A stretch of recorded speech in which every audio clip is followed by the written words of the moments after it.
Donc, exo 3, sonde de Peto. Alors, la sonde de Peto, elle sert à quoi? Donc, vous avez une conduite. Dans cette conduite, il y a écoulement d'un fluide. Donc, pour retrouver la vitesse d'écoulement de ce fluide, on utilise ce dispositif. Donc, il contient deux tubes manométriques, c'est-à-dire que c'est des tubes qui nous permettent de mesurer la pression.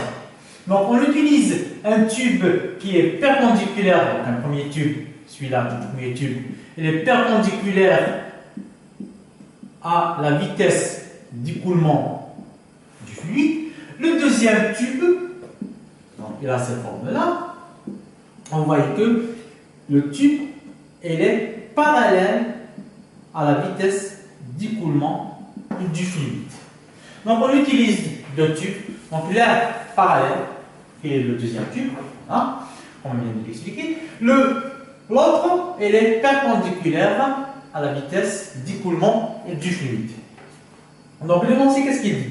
Dans le cadre des conditions du théorème de Bernoulli, on considère un tube manométrique face au flux, donc c'est celui-là, le deuxième, et un autre tube manométrique perpendiculaire au flux. C'est le premier. Sachant que la différence de hauteur des liquides dans les tubes est de 10 cm, donc lors de l'écoulement du fluide, donc le premier tube mesure la pression au niveau du point 1, la pression du fluide à l'intérieur de la conduite au niveau du point 1. Donc, à savoir que donc, les deux points sont très proches, où on considère les effets de frottement. Donc, en considérant que le fluide est parfait. Sachant que la différence de hauteur des liquides dans les deux tubes est de 10 cm, donc pour le premier tube, on remarque qu'il y a une certaine hauteur H1 entre le point A et le niveau du fluide dans le tube, donc ça mesure une certaine pression P1, donc P au point 1. Pour le deuxième tube manométrique, la hauteur est différente du premier tube. On mesure donc la hauteur par rapport au niveau des points 1 et 2 qui sont au même niveau. Donc on trouve une hauteur H2, donc ce qui nous ramène à une mesure de la pression de P2. Donc le point 1 possède une mesure de la pression P1. La mesure de la pression au niveau du point 2 est différente, comme vous pouvez le voir, et elle vaut P2. Donc l'application du théorème de Bernoulli, donc qu'est-ce qu'elle dit? P1 plus ρ G H1 plus 1 demi de ρ V1 au carré est égal à P2 plus ρ G H2 plus 1 demi de ρ V2 au carré. Très bien. Donc voyons maintenant. La vitesse au niveau du point 2. Donc, lors de l'écoulement, le fluide rentre dans. Alors, donc le fluide rentre dans le tube, et puis à un certain moment, donc le niveau s'arrête. Ça veut dire qu'il n'y a plus de particules qui rentrent dans ce tube. Cela veut dire que la vitesse au niveau du point 2 égale à 0. Donc V2 égale à 0.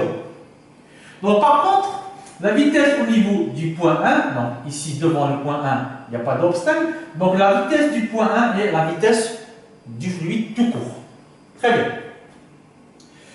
Donc pour...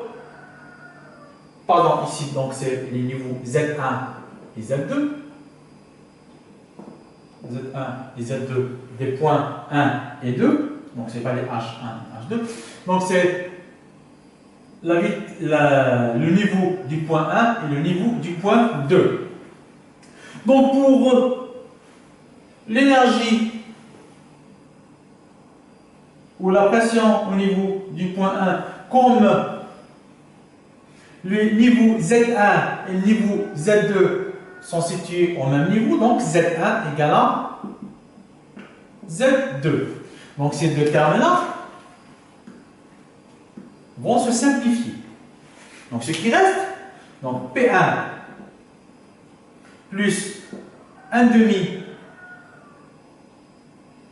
de ρ V1 au carré est égal à P2. Ce terme V2 est égal à 0. Donc il va disparaître. Ok.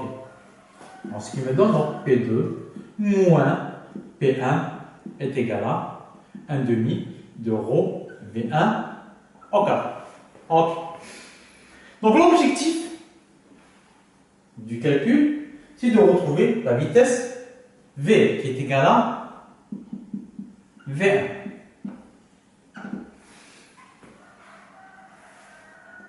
P2 égale à quoi? P1 égale à quoi? Donc les mesures de pression au niveau du point 1, au niveau du point 2, donc, dépendent de la hauteur de la colonne de fluide au-dessus de ces points. Donc à savoir donc P1, c'est quoi? C'est ρ, G, H1. Et P2 est égal à ρ, G, H2. Donc c'est les pressions qui ne dépendent que de la hauteur, les pressions de pesanteur. Je remplace donc ρ, G, donc P2 moins P1, donc c'est H2 moins H1. H2 moins H1, donc c'est delta H, qui est égal à ρ, G, delta H.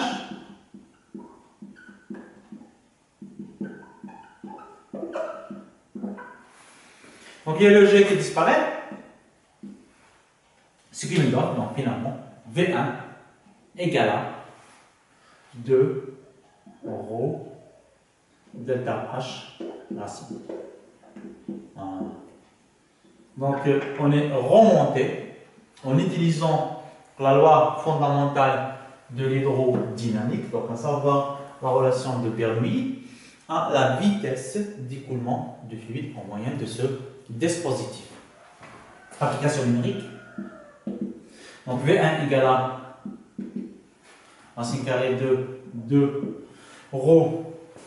Donc c'est, je suppose que c'est, pardon, c'est G, pardon. Donc on s'est trompé. Donc 1 demi de ρ. Donc c'est le G qui reste. Voilà. Donc je me suis trompé ici. Donc G.